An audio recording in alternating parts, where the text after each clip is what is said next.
projek Platinum Victory yang terbaru PV22, lokasi dia dekat Danau Kota Setapak, which is pembinaan dekat belakang sana, dan sales gallery dekat sini.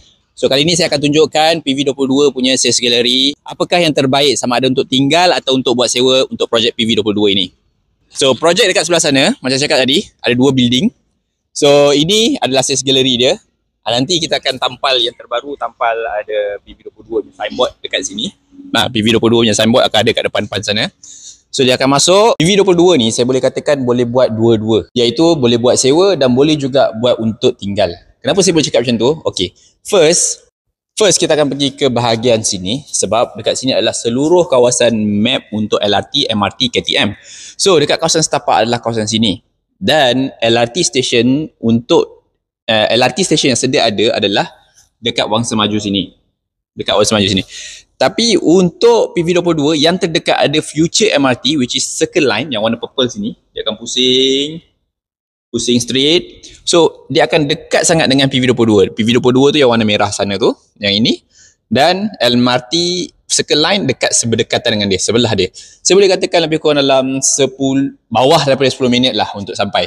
So dekat dengan dia tu adalah berdekatan dekat Giant sini. Yang ini, Giant sini. So sini Giant, ini dekat depan sini. PV22 dekat sana. So nanti akan ada satu jalan baru, akan keluar straight pergi ke MRT dekat sini. So expected MRT Circle Line tu nanti dekat sini, depan Giant. Okay, kenapa pula untuk tinggal? Kalau tengok kat sini, dia ada beberapa saiz. Daripada saiz yang kecil 490 sampai yang paling besar 1003. So kalau cari yang baru kahwin, yang baru kahwin, saya rekomenkan ambil yang 700 square feet 2 bilik, ataupun yang besar sikit ambil yang 830.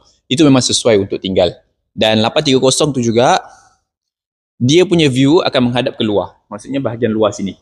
Yang ini luar ni akan menghadap nampak ke Danau Kota Lake. Dan sebelah sini akan nampak ke KL ataupun Sirampai lah. Untuk facilities, tinggal memang sangat recommend sebab apa, dia ada banyak lah, daripada swimming pool, kids pool, playground, basketball court indoor, lepas tu multipurpose hall kalau nak buat event.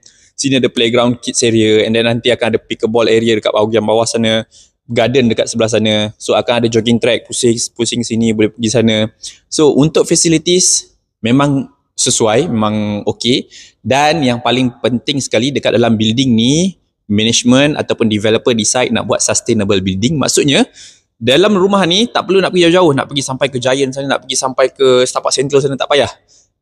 Kat bawah sini ada shop lot 2 tingkat. Yang ini memang fokus shop lot 2 tingkat macam ni. Yang bawah sini memang fokus